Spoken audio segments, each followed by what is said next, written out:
Hey, hello. Welcome to episode number 66 of the People We Love podcast. I am Adam Choit. What's up? If you're new here, what I do is interview people from all walks of life, often comedians and other artists, about their lives and careers. It's casual conversation, but I also ask everyone to highlight someone they love, someone who they admire, who influenced them, inspired them, or supported them. For more, check out peoplewelovepodcast.com. That's peoplewelovepodcast.com. And the Instagram handle is People We Love Podcast. And you can find me on Instagram as well, Adam Choit, my name, if you want to follow me too. And remember to tap subscribe or follow on whatever platform you listen to podcasts on. And of course, 5-star positive reviews on iTunes are greatly appreciated as well. So, today's guest is comedian, editor, and actor Elise Golgowski. Originally from Orlando, Florida, she describes herself as a kid as someone who was into anime and was a video game nerd. But at the same time, Elise sounds like a bit of a daredevil kid. More on that to come. She recalls getting into typical sibling fights with her brother and sister, of course, but she also tells me about her parents, Mom, Helen, where Elise learned all about dirty jokes, and her dad, Greg, where she got the dry sarcasm. From Florida to USC to the growth of Elise's career, her family has always been there supporting her all the way. Let's just do it. Here's Elise Golgowski. All right, so it's good to see you today, Elise Golgowski. It's good to see you, Adam. Did I say it correctly? You did. I pronounced everything correctly? Yes. Polish, right? Polish, yep. Gotcha. Cool. Mm-hmm. Well, how are you doing? How are you holding up in this coronavirus era? I'm doing great. I feel like I'm thriving in the apocalypse right now. I'm so happy. Just like playing video games all day, drinking beer before 5. It's great. What else can you love about it? Yeah, because some people might have thought you were going in like a sarcastic direction with that, but you're not. Oh. You mean that for real. I mean that for real. I mean, I'm drinking right now. This is great. Yeah. I kind of feel that. I kind of feel the same way. Like I'm just being productive. I'm content to be home for the most part. Yeah, I have my moments, but it seems like not too. But do you feel guilty at all that you're like, should I feel bad? Do you feel guilty about enjoying yourself during this terrible time? I know. I do feel. I feel concerned for some of my friends that are in like the food service industry or hospitality where they can't work from home. Or like one of my friends, she's a substitute teacher, and then they closed the schools. So I'm a little worried for her. Yeah, when you see the stories from people you know, and you hear this, when you see the news or you hear stories from people who are, on the front lines in one form or another, like, yeah, I guess that's when it becomes that's serious. Yeah, like my next door neighbor, he's a nurse, and he was telling me that he would have to bring his scrubs home and wash them and reuse them.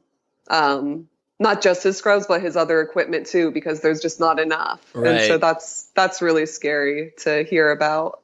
But I mean, I'm doing my part, staying home, and yeah, me too. I think it's good. A friend of mine, she went to Mexico before all of this happened for a wedding. And then she got back, so she was like completely out of the loop, and she seemed okay. But then I saw her like right before they told everybody to like stay home and they closed all essential businesses, and she was freaking out. She's like, Elise, we need to buy weapons. We need to arm ourselves. Yeah. And she got me so hyped up on buying a crossbow. She's like, let's buy crossbows. Buy a crossbow. Yeah, so do you know how to use that? Don't you have to know how to be trained? No, it's just like, it's like a bow and arrow. I shoot guns, so yeah. I don't own a gun, but I like shooting them. I'm from Florida, so I feel like it's required. Let's go to the range. I'm down. Yeah? Maybe. Good. Yeah, no. I've been trying to find somebody to go with, because you have to have a person to go if you don't bring your own gun. What is that rule? Because of, I guess, people rent guns and then kill themselves. Yeah. Not other people, though. No, not other people. Oh, that's why you can't go by yourself. Yeah, that's why you need a buddy to go with. I'm down. I'm down when people once life resumes. Yeah, I will hit you up. Look, this is the crossbow. I put it. Oh, it's a my goodness! Conversation piece. Yeah, it's got a scope and everything. Yeah, I might hold it up again. Maybe I'll get a screen grab or something of that. Yeah. Let me take the It's so silly. When I first bought it, I was like, oh, this is cool. But the draw weight to cock it is 150 pounds. So when I took it outside to shoot it for the first time, I couldn't pull it up. I was so weak. So I had to buy a rope cocking device for it. Dude, you see that? Yeah, so you're kind of a badass. I am. I love it. I see. I love stuff. Yeah, why don't we get into it, get into your life? But maybe I kind of want to ask about that. Like, because you were from Florida. That's where the training came from. I guess also, like, I'm such a big video game nerd, and I feel like that also kind of fed into like the whole. I don't know. I think it's a fun experience shooting guns and stuff. Like, I don't recommend everybody buy one, but you're not supposed to say video games lead to shooting guns. What? You're supposed to come off as a responsible firearms user. Well, a crossbow is not a firearm. Also, that's true. You know what I mean. Strangely enough, flamethrowers are not classified as a firearm. Can you believe that? They're classified as an agricultural tool. In Florida. And everywhere. Yeah. Yeah. But you can't buy one of those, can you? You can buy one online, for $900. Yeah. I looked it up. All right. I want to go halvesies on one. I'll split one with you. Sounds good. All right. Why don't we get into your life? And you could tell me about Orlando, and you could tell me about crossbows and shooting and all that, and when that started. So tell me about being born in the hospital and the drive home and what you remember from that. Okay, well, I had to shoot my way out of the womb. Wow. I believe it. Yeah, right. No, I was born in Orlando, born and raised in the same house. And then my parents recently just sold that house a few years, like 2 years ago, to retire up in the panhandle of Florida in Apalachicola. So you were in one house from birth till college, basically, and whatever. Yeah, basically. And then, so when they were selling it, it was just so weird. I was like, really? You're going to let this house go? Like, this is my house. What? Yeah, don't do that. Did you want them to actually hold on to the house? Did you make an argument? I did. I told them that real estate is always really good to have, especially in Orlando. And, if anything, they could rent it out. But they really needed the money to buy their retirement home, right, and then also to put money into it, restoring it, because it's a really old home. Yeah, they don't care enough about your emotions. No, not at all. They're like, fuck that. We want to enjoy our life. Yeah, so. It's their house. Yeah, so... I took lots of photos of it. That was it. That was my way to hold on to that memory. Do you have siblings? I do. I have an older brother and an older sister, so I'm the youngest child.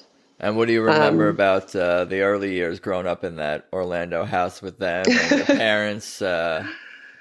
Greg and Helen. Yes, Greg and Helen. What are your earliest memories? Oh boy. I was thinking about this earlier, actually. When we first got a computer, even my mom was like so impressed that I was so fascinated with this computer, and I was too small to sit in the chair and like go on the keyboard. So I would bring a stool from the kitchen and then use it to climb on the desk, and I'd sit on the desk and play on the computer. Do you remember what you were playing? I think Reading Rabbit was one. That was a hot one. Yeah, and there was Commander Keen. He was like this guy on a pogo stick with a football helmet. And then Duke Nukem was a big one. My brother loved that game, yeah. And Captain Comet was a big one too. Yeah, you were telling me before we started that you're a big video game person, and that your first memory is essentially computers and video games, so yeah, playing that. Figured you out already. Yeah, it all makes sense. But my sister and I would share a room, so I feel like we would kind of always be at each other's throats. But then our brother is the oldest, and I feel like we kind of my brother's name is Grant, and then my sister's name is Nina. Gotcha. And then me. But I remember when we got the game The Sims when it first came out. Like, all three of us were obsessed about it. And it was my turn to play. We would have like a 30-minute timer for each of our turns and cycle through. And I was playing and my brother wanted to play. And I was like, no, I still have a minute and I'm going to use it or whatever. And so he went over and I felt him put something on my back. And I thought maybe he put like a stupid sign or something that said like, I don't know, that had like a penis on it. I don't know. And so I was like, oh, I'm just going to pretend like it doesn't bother me. And I remember playing and then I reached over to grab it and I felt like it was like crunchy feeling or whatever. And I was trying to pull at it. And then my sister came in and she just started screaming. And what he had done is he found a dead roach and then taped it to my back. Oh, wait, was it on your skin? No. I had like, it was on my shirt, but I was still like grabbing it with my hand. And plus it was on my back. He taped it to my back. You had, what was the shirt you were wearing thin? Was it a t-shirt? Did you feel it? I think it was a t-shirt. I could feel that he had put something on my back. Yeah. You know how you can kind of feel if someone tapes a sign that says kick me on your back? Yeah, so I felt that and then feeling the crinkling and then, oh my God, it was a roach. And did he ever apologize and have you ever forgiven him? Have you guys spoke since this day? You know what? I don't think we still talk, but that's good. Yeah. I mean, it's like the perfect prank, you know, where it's harmless, but it also is like forever damaging, like emotionally. Yeah, I thought it was gonna be a live spider, maybe, but then it would have crawled. Then you could have killed it. Like too many variables with that. Yeah. Like, I think dead roach is like that was probably a really good prank. He probably doesn't remember it, and if I were to bring it up, he'd probably laugh and be like, "Oh, that's so funny," you know. I bet because siblings can be, and humans in general can be sick people. I bet your brother like saved the roach and like had it ready to go, like when one of you guys like was pissed off. Oh my God! Or maybe he was just like a regular boy and collected dead roaches. Like it's not that weird, but like I have a feeling he had it. He didn't find it. He had it. He was ready to go when you were. I feel like he may have planned it in advance. He seemed very sadistic like that, like a criminal mastermind. You got along with which sibling more? I was going to ask. It depends on who I was fighting with. I feel. Right. Like if my brother was fighting with my sister, then he would be my best friend. If I was fighting with my brother, then my sister and I would be. Yeah, it's always 2-on-1. Yeah. But I definitely think I was probably closer with my sister since we shared a room. Yeah, and a gender. Yeah, that too. Yeah. And what about your parents growing up with them? Were they disciplinarians? Were they tough on you? Did you get good grades in elementary school? Yeah, I mean, in elementary school, I think it's impossible to not get a good grade. You just kind of show up, and they're like, "Good for you. Here's a sticker." And by 4th, 5th grade, it got a little harder, I thought. Yeah, I guess. I think middle school, then it's because then if you got straight A's, you got to go to an ice cream party. Yeah. So I think that's when it started to really matter. But no, they were great growing up. My mom is she's very outgoing and wears her heart on her sleeve and just the life of the party. And my dad's more grounded, I feel, and way more like, let's not jump to conclusions. Let's think about this rationally. And so I think that was a good dichotomy of like being raised by them.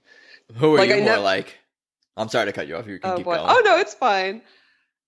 I mean, I think when I'm drunk, I'm more like my mom, but when I'm regular, I'm more like my dad. I feel like I'm more cautious about jumping to conclusions. Like, well, let's give the benefit of the doubt of things, but when I'm feeling like more loose and like, I don't know, then I feel like I'm more flying off the handle. Yeah, I think everyone when they drink is more like your mom, but it's good. It's good that when you're not drinking, that you at least have some of those elements. Yeah. Those, maybe my mom's just constantly drunk. Who knows? Yeah. Not saying that your dad is not sometimes emotional and your mom is not sometimes the more whatever rational person. I'm sure it's the other way sometimes too, but. That's cool. I'm sure. I know whenever my dad would get angry, because like he was always very level-headed, I feel, but the very rare moments that he would get angry, we would be terrified and like we would listen to him. And even my brother, who was like a little hellraiser, he hated like he would listen to my dad. If my dad was like, Grant, stop it, then he would pay attention to him. And what other memories do you have from like elementary school besides like academically it being fairly easy? From elementary school? Oh, well, I remember going every summer, we'd go to visit my grandmother on my mother's side. She has a huge family, and they all were in upstate New York. And so we'd go to my grandma's house, and we would just like, she had this huge, it used to be a farm. So she had all these acres of land, and she had two houses on it. One was an old barn, and the other was an old house that they used to live in that burned down, but it was still kind of structurally there. So we used to go and play in that house all the time. And I realize now, looking back, how dangerous that was. Like, we could have died in that house, but my parents were like, yeah, go have fun. Because like there was like broken wood parts and a roof that's half burnt up, and you guys are like up inside it. Yeah, we're just like running around. We could have fell through like the second floorboards, and I mean, it had a basement, so we could have fallen through the first floor. There could have been like some meth heads squatting in there, so many things. But they're like, yeah, just go have fun. Well, I'm sure they inspected it. Yeah, I'm sure, but it was still fun. And there was another fun game that we would play that was also dangerous. She would always have a Rottweiler that she'd have chained up to a doghouse in the field, where so that way it would like start barking if like cars came up. So it's kind of like an alert dog. But what we would do is we would like, because the dog's on a chain, so we would see how close we could get to the doghouse before we would run back out when the dog would chase us. This is the most frightening thing. I don't want to play this game ever. Not with a Rottweiler. I know. Yeah, again, like looking back on it, it was just like, oh, kids being kids. But that dog could have like seriously messed us up. And you were upsetting the dog, probably. Right? Oh, I'm sure. You were teasing it, kind of, right? Yeah, because just running in and then quickly running back out so it couldn't reach us in time. And I remember they distracted the dog. And so I ran and I actually got inside the doghouse and I grabbed one of its bones that was in there. You're insane. Yeah. Like, it's crazier. So while I'm in there, suddenly I hear it get really quiet outside. And then I hear my sister yelling like, Elise, get out of there. And then suddenly the dog slowly, his name was Fritz. And he slowly just walks into the doghouse. And he's like the same size as me, probably bigger because I was so little. And he just sat down in front of me and then put his paw on my shoulder. And we just like stared at each other. And it was the most terrifying thing ever. I could still like feel its like hot breath panting like in my face. But doesn't sound like the dog was upset. It sounds like he was just, it didn't sound like he was bothered by you taking his bone. That's what I don't understand, because that dog was so mean. So I don't understand what had happened, why he was just like, hey, listen, you got to leave this house right now. Yeah. So I screamed and I like pushed the dog out of my way and I ran out and it kind of like followed after me. But I don't know why, for some godsend reason why it didn't just rip my face off then and there. Are you a daredevil? I don't know. Maybe I'm a cautious daredevil. I'll weigh the risks and be like, okay, maybe I shouldn't. Yeah. I feel like when you're little, you feel like you're not going to die. You're invincible. Yeah. So I didn't feel that way. Oh. But no, that's insane. But how old were you when you did this dog incident? I don't remember. I think I was in elementary school, though, if I could fit in the doghouse. Yeah, that's true. Yeah. Did your parents know about this? Ever hear this story? I'm not sure. I mean, I feel like they must have. Yeah. They must have heard about it somehow and been like, oh, kids will be kids, Yeah, Fritz the Rottweiler. I'm not going to mess with this German dog. Yeah. No way. So at least the Germans spared Polish girl that time. Yeah. Right. They're all like, oh, they've been through enough. Right. And what about middle school? Where do we go from there? Oh, middle school. I feel like middle school, I started getting really awkward. I got really into anime and then people hated me. Why do they So hate you? Or just because it's so nerdy, you know? did you get bullied or made fun of? Is that what you mean by hated? Yeah, I guess that, yeah. Like, no one outwardly was all like, oh, fuck this bitch. Like, let's Yeah. kill her or Yeah, something. hate might But not be the right word. yeah, but I guess I got bullied by like all the mean girls that would, They you thought know. less of you. Yeah, there you go. But but yeah, and then that kind of I feel like transitioned in high school. I feel like I wasn't the most popular kid, but I also wasn't like hated as much as or as bullied as some of the other people, you Yeah. know. I was just kind of like whatever. I'm Did just you gonna ever coast through. did you ever get in physical fights in middle school or high school or anything like that? Like real confrontational things? In middle school, I did. It was during lunch period, and some girl was really angry at me. She thought I was looking at her man wrong or something like that. She's like, "Don't be looking at my man." And I was like, "What are you talking about? I'm not doing anything." And I just remember then she just like grabbed me. And so I started like pushing her. And of course, we started pulling each other's hair. And when I pulled her hair, it came out. Whoa. Because I think it was a weave. But, and she, you know, when she pulled my hair, it was still like, so I feel like I was just like, ugh. But then somebody came over and broke it up. And I don't know, I didn't get in trouble for it, which I thought was a little biased, but but she did start it, so maybe that's why. Yeah. Did So, you have you always been, because you're pretty tall. mhm. Have you always been tall? I think so. I want to, yeah, yeah, because I remember being the tallest one in my friends group, and people would always comment about that. Yeah, is that how do you feel about being tall? The pros and cons, the quick pros and cons list. Of being tall. Pants never fit me. I feel like all the long pants I have, they're too short, you know, so it looks like I went through a giant growth spurt. Yeah. And then I feel like if I want to date a guy who's taller than me, they're all dating really short midget girls. So I'm like, Yeah. all right, I don't know if that's PC or not. Or like, you know, 4 foot whatever girls that are like, I want a guy who's like 6'12", which I guess is 7 feet. But Yeah. I know what you mean. yeah. So I And guess that's a little hard, but whatever. what about the pros? Pros, I can Reach things. reach things. Yeah. I can reach things. I feel like people don't mess with me too much. That's what I Like, was going to ask about. Like, that's kind of what I was thinking with the bullying. okay. There doesn't seem to be that many examples. Like, I probably kept you out of some stuff too. Yeah, because I feel like even now sometimes because I'm pretty quiet if I don't know you, you know, and I kind of keep to myself, and people seem to be a little intimidated by Yeah. that. Especially when you're carrying your crossbow. Yeah, I'm sure that doesn't help. No.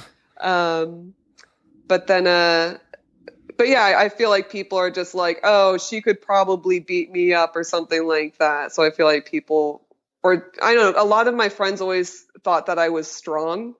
And I Yeah. feel like I'm not strong at all. I just told you the story about I couldn't lift the crossbow up. Yeah. Well, that was a heavy cross. Yeah, I was actually going Yeah. to ask if you meant physically strong or emotionally strong. Oh, You meant physically strong, though. I meant physically strong. I think emotionally too, though. You Yeah. know, it just kind of goes hand in hand. Yeah, I got you. And So, what did you think you were gonna be doing, like, with your life in high school? Were you into comedy already at that point and performing? Where did you see your life kind of going, and what were you into? Were you still into anime and video games and nerdy things? yeah, Where was our life going? where was it? Good question. I'm still trying to figure it out, Aren't but we all? yeah. I know in high school I wanted to do modeling because my mom used to be a model. And so I was like, oh, that seems easy. I'll just do that. That's cool. I'll just show up, get my photo taken, and then leave or whatever. But then my dad was like, no, you should get an education or whatever. But I didn't do good academically in high school. So I ended up going to a community college, and I went for 2 years, and I got my 2-year degree there. and I got that in performance and theater. And then I used that, and then I transferred to USC and finished up my BA with an emphasis on performance. Yeah, where did the inspiration and the idea to perform come from, and when did that sort of start? If pre-college. I think that started in middle school. There was this my senior year of middle school. I don't know, 8th grade, final year, graduation year, I guess. I guess, yeah, the victory lap. But somebody from like the Orlando Shakespeare Center came. I took like a drama class just as a elective because it seemed like easy. And then they came in and they talked about like a summer acting program, and that sounded fun. So I took that, and I really enjoyed just kind of playing around. And I was like, what? You mean like people like it when I lie about who I am? And oh, that's cool. I don't get to be myself for a little bit.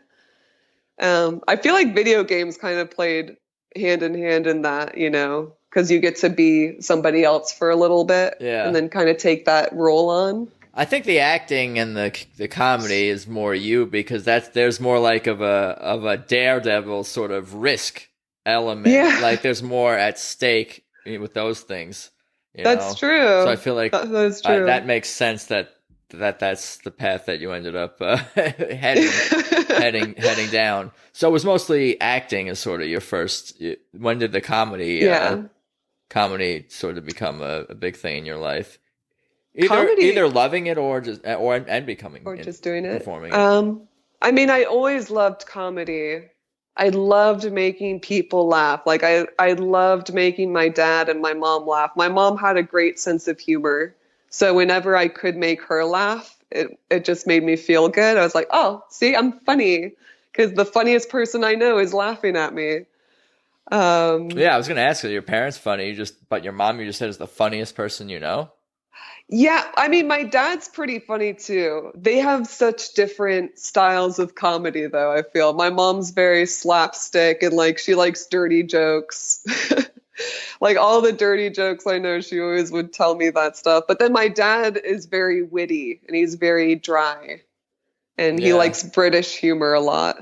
Yeah, I think I see both of those things in your comedy. Yeah? Yeah, I think so.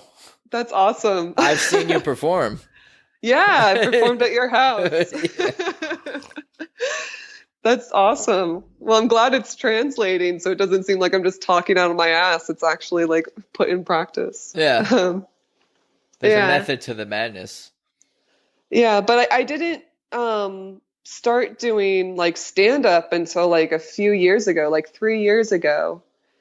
And I did that because, I liked writing and I loved doing comedy. I loved performing. But people they're so flaky in Los Angeles, that it's hard to get people together. So then I started doing stand-up because I didn't have to worry about anybody else besides me. And it was kind of like a theatrical performance. You have your stage, you have a live audience. You're saying doing comedy compared to like organizing like an improv group or a sketch comedy group, or just like any sort of creative endeavor that requires 2 or more people. Yeah, basically. Yeah. Because like I would try doing sketches since I was, an acting major. But people just were like, oh, I don't want to do this, or yeah, I'll hold the boom. And then they're like, no, I don't want to do that. And then it's like, all right, cool. Now nothing's getting done. Yeah. So I kind of got a bit discouraged by that. So that's why I really love doing stand-up, because then it's like, oh, I get to write my own stuff. I don't have to read somebody else's stupid script. Yeah. Well, we'll get into it. Why don't we go back to community college and leading up to transferring, and kind of tell me about those times. What was it like, the acting program in your community college? What school is that again? It was a Valencia Community College. In Florida. In Florida, yeah. Gotcha. It's fun. I feel like that maybe it helped with USC getting into it, because people would hear Valencia and they just assume California. Right. Yeah. Sure, why not? Yeah. And then I'd always be like, oh yeah, I was born in Orange County. But sell it. Yeah, which isn't a lie. I was Orlando, but it's just a different coast. But the community college was great. They had a wonderful theater program there. and they would do these really great theater performances. And so I started getting really involved with that. And that was good because then I kind of started, I still didn't realize where I wanted to go or what college I wanted to do afterwards. I was actually kind of content just, working Halloween Horror Nights and doing performances at Disney World and just doing that the rest of my life. But then I took one acting class there, and the teacher, Stephanie Corey, she told me to look at this internship called the Williamstown Theater Festival. So I did that one summer, and I ended up meeting this girl there, Devin Kelly, who she went to USC, and she was amazing. I thought she was like such a great actor, and she's been in a couple things. I don't think she's been in anything recently now, but she had like a real, like a solid role on like Chicago Fire, I think it was. And she was in the Chernobyl Diaries, like one of the leads. So she's doing great. But when I was at that program, they said, if you see somebody that you like, look at what school they went to, because that's normally where they got their training from.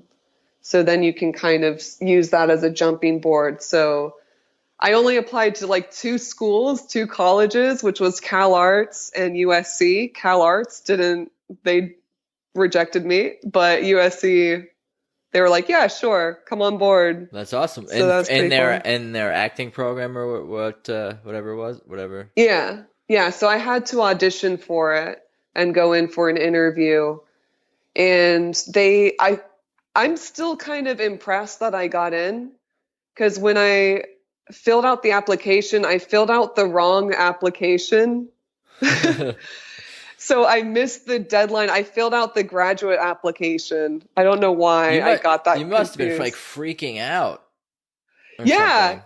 Yeah. And then they're like, oh, wait, I think you filled out the wrong application, but here's the undergrad. We'll let you go ahead and fill this out, even though the deadline's passed. Well, you're from Valencia. You're local. Yeah, right. And then they couldn't get my transcripts. They were waiting on my transcripts. I kept going down to Orange County public school systems to get them to send them my transcripts. And for some reason, they just never sent them out, even though I paid them like what, $45 per transcript for that. And Wow. so I kept calling them admissions about it, being like, oh, when am I going to hear back from them or whatever? And the guy on the phone was like, oh, we never got your transcripts, but it looks like they went ahead and made a decision anyway. And unfortunately, I can't tell you over the phone. You have to wait until you get your letter. So I kind of took that as oh, I didn't get in. Yeah. But then my parents, one night I was out drinking with friends, and they said, oh, you got something from USC. And I was like, okay, whatever. It's probably like a rejection letter. How big was the envelope? That's the question. If it's a small envelope, it's rejection. But if it's a big envelope, that's like your welcoming package or something. I know, but they didn't tell me how. They just said, you got something from USC. And I was like, okay, whatever. I'll look at it when I get home. So I got home around like 2:30 in the morning, and they had stayed up waiting for me. Thick envelope. Yeah, and I saw it, and it was a huge envelope, there you go, like packet, and I was like freaking out. And my dad bought me a bouquet of flowers because I'm sure they didn't think I would get into college. Why do you say that? There's a right college for everyone. Everyone who wants to go to college, I think everyone could find the right place for them. That's true. I guess it's just because it was USC. It's such a prestigious school. Like, even all my professors at Valencia, they were like, Elise, you probably didn't get in. So just like maybe think about applying for Tampa next year, Oh, man. And then, so I basically wrote it off. It's like, yeah, there's no way I'd be able to get into USC. It's all the way in Los Angeles. And were there a lot of, I was going to ask, were there a lot of academic requirements to get into the acting program at USC or at the school in general, or did mostly your audition and your theater experience and resume sort of get you in or whatever for the most part? Like what? Well, I definitely think because they didn't get my transcripts. That's true. Maybe that worked to your benefit. Yeah. Now that I think about it, because my high school transcripts, I like failed a class and I got it. I barely passed math with a D my like junior year. Yeah, It was bad. Yeah, I guess they would still need when you're transferring from a community college to a 4-year school or whatever. I guess they do need your high school information, not just what you've done the last 2 years. Yeah, they wanted high school and they wanted my community college, That's so I did all annoying. that. That's annoying. High school's It is over. I did it annoying. already. Fuck, you don't need that shit. That's old Yeah, news. but like for a community college, you just basically sign up. They don't really care. They're like, okay, cool. Yeah, well, if you got good grades You there know. and you got acting experience and you're on tape or whatever, you interview, Yeah. write your essays. No, I interviewed in person. I didn't want to send in a tape. You could have, but I was like, no, I want them to meet me What was because that? I feel like What I'm was that better. audition like? I had to go to New York for that. That was the closest audition thing, which is fine because my sister was living there at the time, and she's still living in New York City right now. And so that was nice. I got to spend time with her and see her, but it was just like a weekend. I went to like a conference room or whatever at some hotel that they were holding regional auditions and interviews there for. So it was there with a bunch of other kids. And then it was kind of the same with Cal Arts too. It was the same process. Were those nerve-wracking experiences?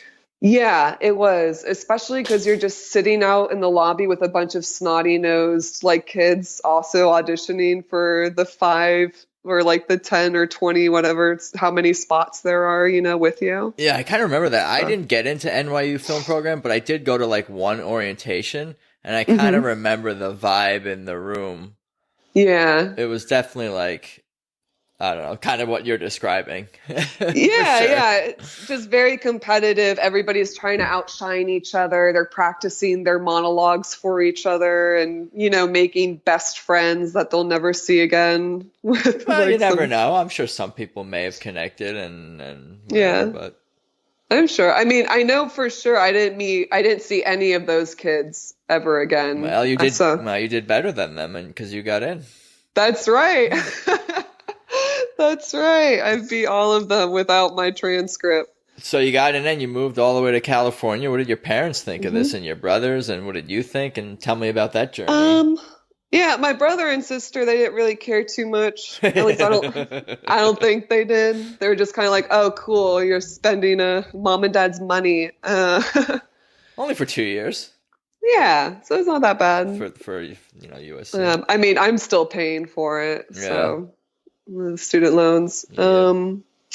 But I think my parents were just happy that I was going to school because I told them flat out, I was like, I don't want to go to college. I don't want to go to I just want to move to New York and just try it out. And they're like, no. Try it out. Is that what you said? Yeah. Oh, and no. Like, no, you're not going to do it. If you do that, if you go, you can move, but we're not going to financially support you unless you're in college. Yeah. So it was a little scary at first because I don't have any family. I didn't have any family or knew anybody in California. So I was basically all by myself and all alone showing up to my orientation and all that. But I mean, that's why I think it was great that I did have that college experience then, because it helped me lay a foundation and I got to meet people and really kind of plant my seed and grow my roots. How long did it take to get comfortable at USC? Not USC, but like in California and Los Angeles, like to.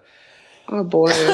Excuse me. To meet Bless people. you. Thank you. To meet people, to get settled or whatever, to get more comfortable. Is that a few months? Is that your whole year? What does that take? Yeah. How long does well, that I take? mean, You're still getting used to it. Yeah.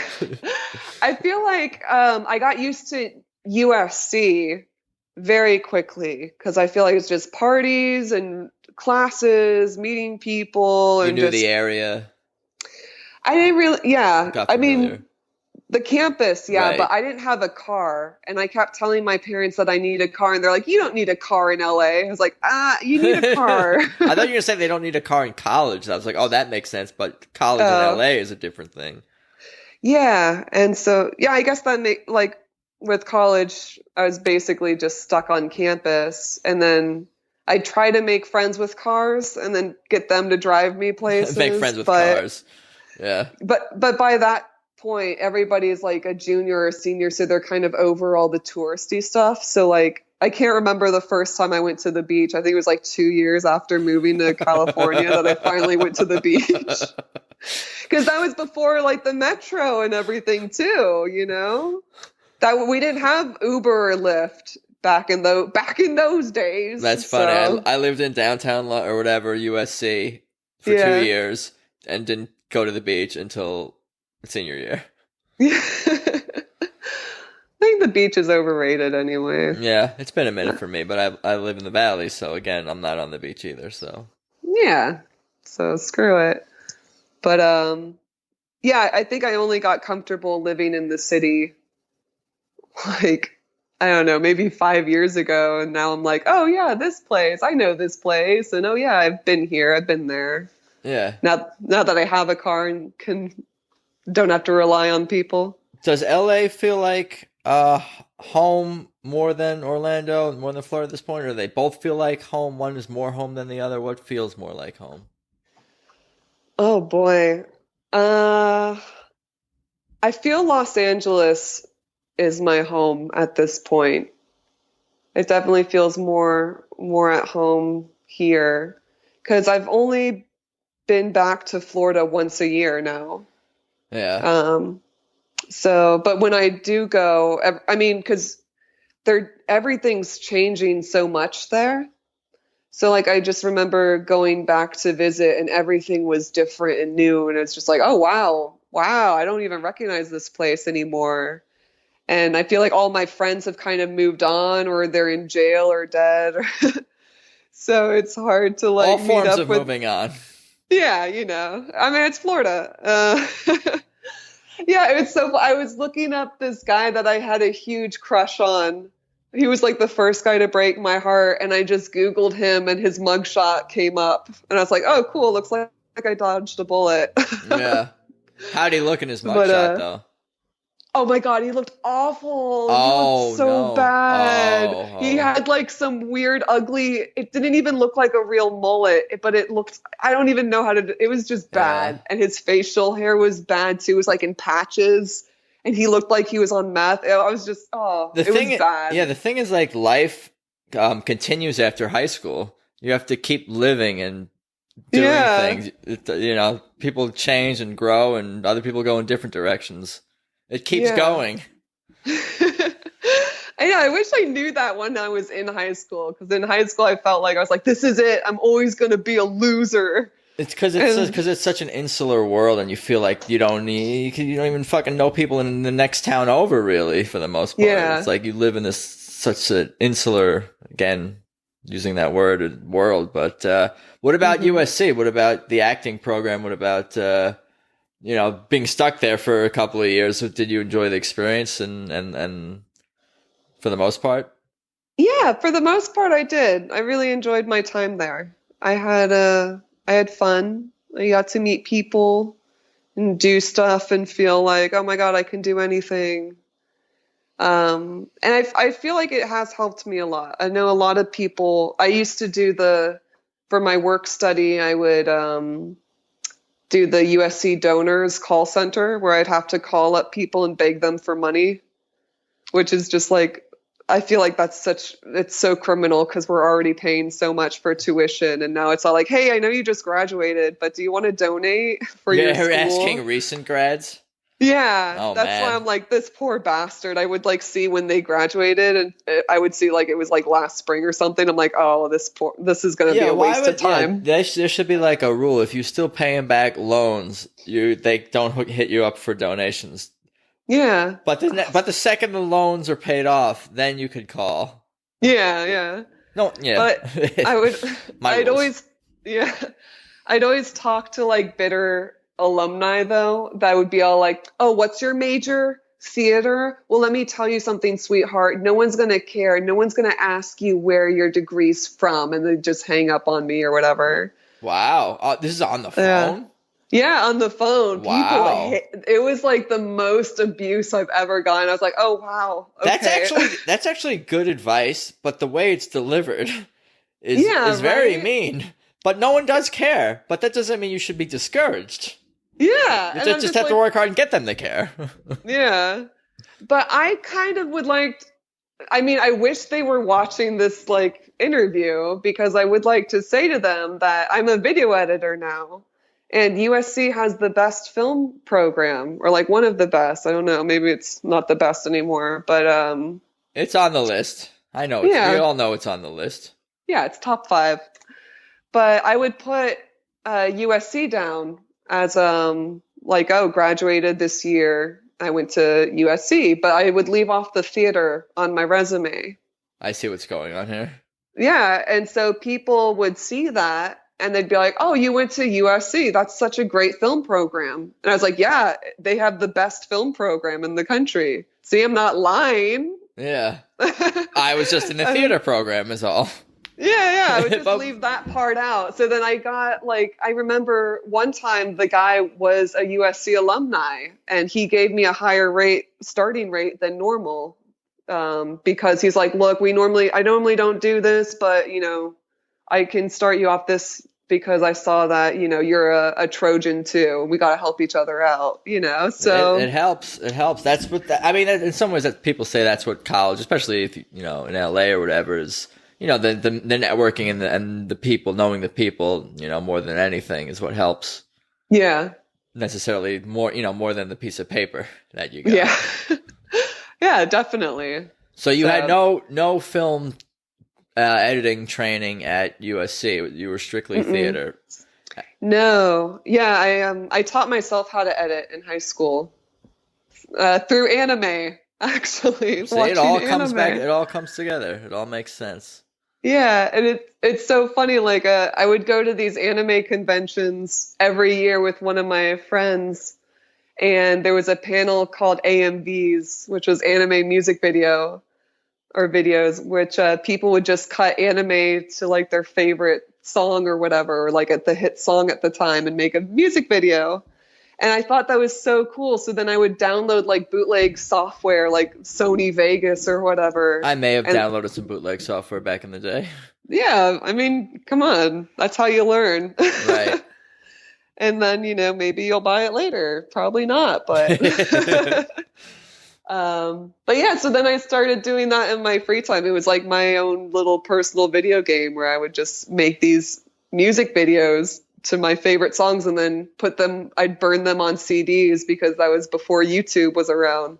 And I'd give it to my friends in high school and they would watch these videos and be like, "Oh yeah, this is cool. This is cool." I see how it's all coming together from what you say when you were playing video games and when you came out of the womb and then the early editing and then liking comedy and your parents being funny. It's all making sense. I'm putting the pieces of the of the puzzle together. Hey man, everything happens for a reason. It's crazy. Right. And the things that happened before it, those are the reasons. Yeah. Yeah, it's so funny because like my parents didn't understand it and they'd be like, "Why are you wasting so much time making these little videos? Like, what are you doing? Go out and meet boys and like, make friends or whatever." And now it's like it's become a career. So that's why. Yeah. It's so funny. You gotta let kids pursue their passions, I think. As long as they're productive ones. Yeah, and it's not drugs or anything. Right. Not too much drugs. Just the right amount. Drugs. The right amount of drugs, maybe. Yeah. Yeah. Well, what about after USC? Where do we go from there? Oh boy. We kind of covered some of it. A little bit, but I mean, after USC, I still did acting, and then I was a bartender at Brats Brothers. It's no longer around. It's like this German bar in Sherman Oaks, and I'd have to wear like a German beer fest like dirndl. Yeah, I don't remember this place. Where was it? A different bar now? I think they went out of business, but they were on Diners, Dine-Ins, and Drives with Guy Fieri one episode. I'll look that up, maybe. Yeah, I wasn't in it, but it was still fun. I kept the dirndl too when I was done working. But it was a really cute little beer bar or beer garden. And I worked there, and then I'd have regulars come in And one of my regulars was the guy who gave me my editing job, Michael Merritt. So I guess he really helped me a lot, where he brought me in and I told him like, oh, you're an editor. That's so cool. I've always wanted to do that. And I used to do editing and all this stuff. And he was like, oh, do you know Avid? Because that's the software that a lot of people use. And I was like, no, I don't know Avid at all. And Avid has a pretty steep learning curve, but it's like an industry standard. Right. So yeah, so he brought me into his company, which is the company I work for now, Irwin Entertainment. And he brought me in as like an unofficial internship, I guess, where he would just like train me in his free time how to use everything. And then and then he introduced me to everybody, and then a position opened up for a digitizer. So I worked as a digitizer, and then they kept training me to be an assistant editor. And then I got an assistant editing position, and then they were short on editors. So they asked me to edit something, and I edited something and knocked it out of the park. And then I became an editor that way. And you love it, it sounds like. Yeah. No, I love it. I love it so much. And I'm so fortunate that because the company does a lot of reality TV. So I was worried that, oh no, I'm going to be stuck like editing reality TV all the time. But then they transitioned to doing stand-up specials. So I get to work in stand-up and watch stand-up all day and edit that. Did that, is that where you sort of got interested in comedy? Is that where everything kind of came together? Well, I was doing comedy before when I started editing the comedy specials. And I think that also helped because I would tell everybody that, oh, I'm doing this comedy show. I do stand-up comedy. So then they'd be like, oh, Elise would probably be really good at editing this because she does comedy. I got you. Well, tell me about the first time, a couple of times you did stand-up and that experience and what that was like. Oh, boy. In LA, right? Yeah, in LA. I started in LA. The first time I did it, I was doing, I took a class, Pretty Funny Women with Lisa Sunstead. I think I've heard of that class. Yeah. And I took it because I was doing audience work for extra money where I would just watch, like, I'd sit in the audience of like the Ricky Lake talk show or whatever, and then they'd give me $40 for the day, you know, because I was really poor. So I was like, anything, I will do anything for extra money. And then she was the warm-up woman for one of her friends has a talk show. I don't know. I forget the friend, and I don't even know if it's still on. And so she had her friend be the warm-up lady, and the lady was like, oh, I take or if you want to do stand-up, I teach. Just look it up. So I decided to do that. It's like, oh, this might be fun. And so I did that. And I remember the first class where she told you how to do everything, like write jokes, and then here are these websites for open mics or whatever. And I remember being like, this is so easy. Why did I go to college? I spent all this money and I could have just written my stuff and then gone on this like openmics.com and all of that. But I think having a theater background really helps because then I remember going on stage and performing, and a lot of people couldn't believe it was my first time being on stage because I just seemed like I wasn't like, oh God, you know. Yeah, you were comfortable on stage. Yeah. What about the jokes? Oh, boy. The jokes are a different story. I remember I was telling a lot of puns, and that, I don't know, people didn't like that. There you go. You got puns and something. You need to get your puns out. Get them out. Yeah. And then with Lisa, it was so funny. We were like doing an exercise about like, what are some things about you that people don't know? And one was like, oh, I can rap the real Slim Shady. I know it by heart. It's like a little party trick that I always pull out for karaoke nights. And so she's like, that's so funny. You should try doing that when you start. So then for the longest time, I would start my sets just rapping this one chunk of the real Slim Shady, and it would just eat up like 30 seconds, but it would get everybody to look at me because everybody was like, what the fuck is going on right now? And what did you follow that up with?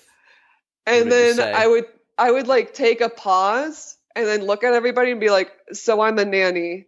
That's great. I like that. Yeah, maybe I'll bring it back one time just as for shits and giggles and I see hope if it's so. still. Maybe I'll open if I get a stand-up comedy special, my own special, I'll open with that, and then Yep. I'll have to pay royalties to Eminem. Yeah, I was gonna ask which verse do you do? It was the I would get on the mic and then I would say, so a lot of people say that I'm like a head trip to listen to because I'm only giving you things you joke about with your friends. It's on your living room, you know. And then Yeah. I'd go and I'd stop at the it's funny, and I'd stop there. And then normally people would like either be like sit there stunned, or some people would start clapping and like Yeah. hollering. And then I'd pause and be like, yeah, so I'm a nanny. Just back to like flat monotone. I love this. I love this bit. Great. Cool. So, but it Yeah. sounds like you probably kept going with the comedy. It sounds like you were Yes. hooked. I was hooked. I really loved it. I mean, do you do comedy? No. Okay. I'm a fan. I write a little bit though. Yeah. Not stand up. But yeah, there's nothing else like it. There's nothing else. The feeling of seeing like getting on stage with a room full of people that seem like, all right, what's this girl got? And then just to get them laughing and get them on your side, it's like such a feeling of like power. It's like, I have you now, you know? Yeah. It's great. I love it. It's no other feeling like it. So once you started doing comedy and you're kind of pursuing this editing path, where does acting fall into that world? Is that just kind of when you're kind of like I'm guessing that you're not really on the warpath going on auditions every 2 seconds, but when you can, you do some acting. Is that kind of what we're at? Yeah, basically. I mean, I would still love to be an actor. I'd still love to be on a sitcom. Now it's like, oh yeah, I'd love to be a stand-up like Amy Schumer and then get to be in like a movie that she writes. But I do have a commercial agent still, so I'll sometimes go out for auditions. That's cool. Yeah. I wasn't sure if I want to say good or cool, so I said ghoul, I think. Ghoul. Yeah. That's fine. That's cool. Yeah. Yeah, and then like I do write my own stuff, so I'm trying to get back into like filming that, because I look at all the sketches that I was able to film and I really enjoyed doing those. And nowadays everybody wants you to do everything.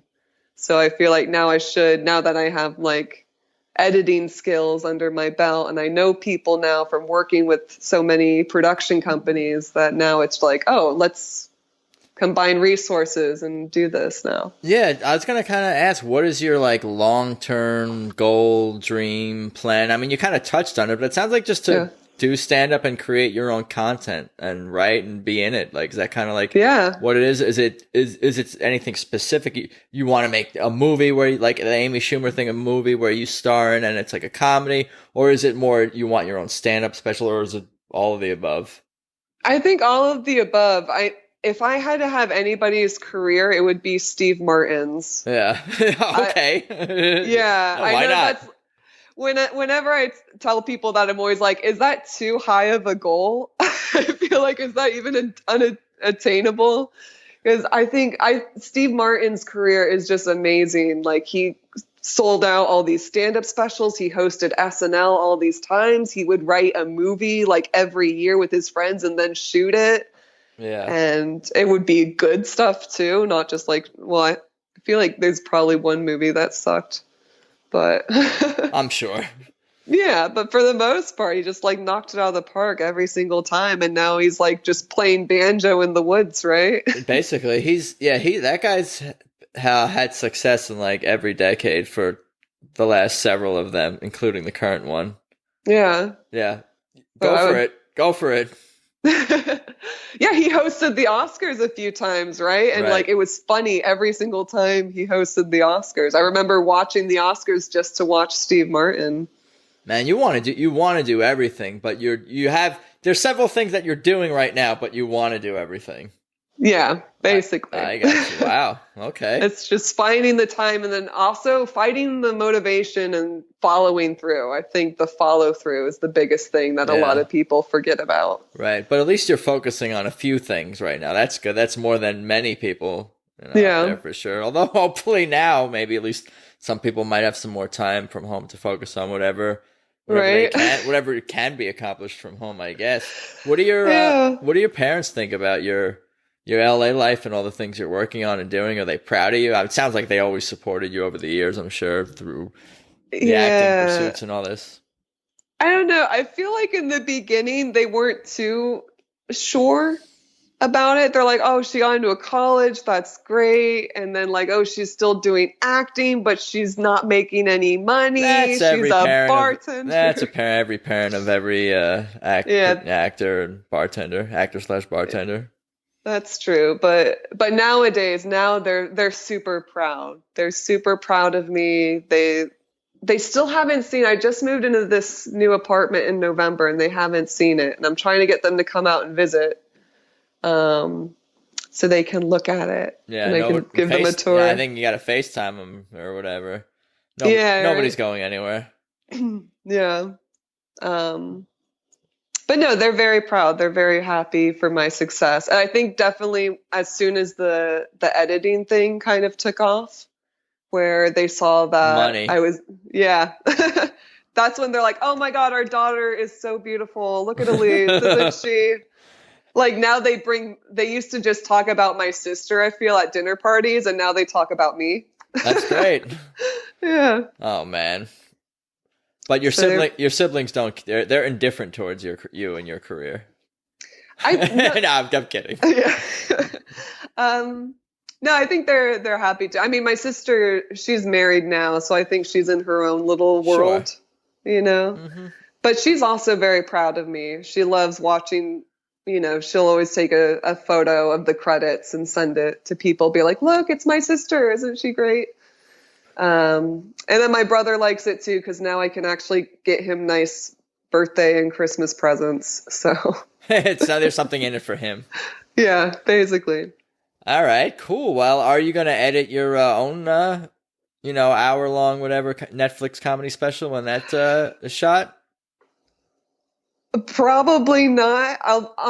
Maybe I'll sit in the room and like look at it, but I mean, maybe not like the initial rough cut. I might do like a polish to it, but I feel like for the most part, I'll just watch and let the editor do their thing. Because you want to have sort of a separation. Do you want to like let someone almost like interpret the humor in a sense? Yeah, and it's also a little hard to edit yourself because sometimes, especially when it's like, because when you're in it, you understand what you're trying to come across. And then when you watch it, it's almost like it's kind of tainted because you have that like insider information, if that makes sense. No, that does make sense. It's harder to almost like go with the flow in terms of what's actually on the tape because in your head you want it to be a certain way. Yeah, yeah. And then sometimes you'll see, oh yeah, this makes sense, but it makes sense to you. And then someone else will watch it and be like, oh, I didn't get that at all.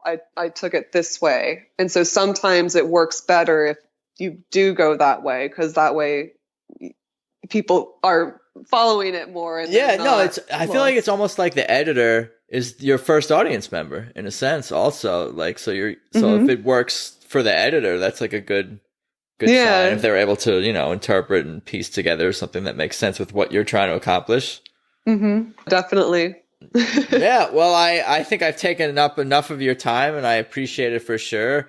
Great. Yeah, I don't have any clocks in my apartment, so I was like, I wonder how long we've been talking. I've been rattling on. No, it's been about an hour. Oh, perfect. Hour. Great. I mean, yeah. No, we're we're good. Yeah, I mean, I have nothing else to do today, so I'm just good. stuck at home with my crossbow. Yeah, I got you. Why don't you tell people where they can find you, follow you, anything else you're working on, you want to plug, promote? I'll give you the floor. Great. Yeah, you can follow my Twitter at FreakTreyChic. It's Freak and then Trey, Treschic. Very French. And then I have an Instagram, Zebras Bite. You can find me on Venmo at Elise-Golgowski. And then I just finished up doing Middle Ditch and Shorts, their comedy specials on Netflix, and that's going to be airing on April 21st. So you should watch that while you're hunkered down. Cool. What is Zebra's significance of Zebra's Bite?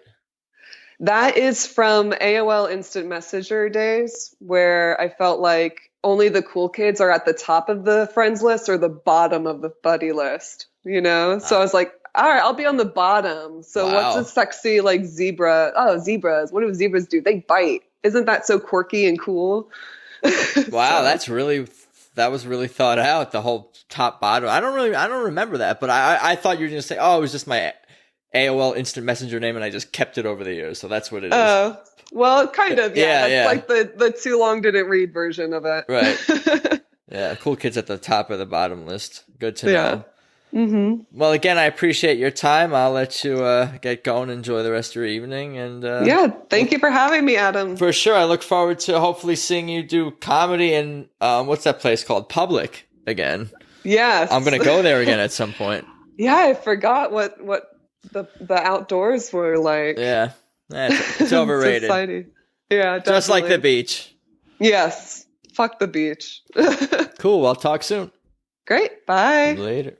So there you have it. My conversation with Elise Golgowski. I still cannot believe that Fritz the Rottweiler dog story. Yo, you do not mess with a dog's bone. Everyone knows that. For real though, that was a lot of fun. I appreciate Elise taking the time for sure. Anyway, for everything about this show, of course head to peoplewelovepodcast.com. And I think that's about all I got for today. I appreciate you guys listening. Stay healthy, stay safe. I hope to see other humans soon again. And thanks as always, and let's talk soon. Peace.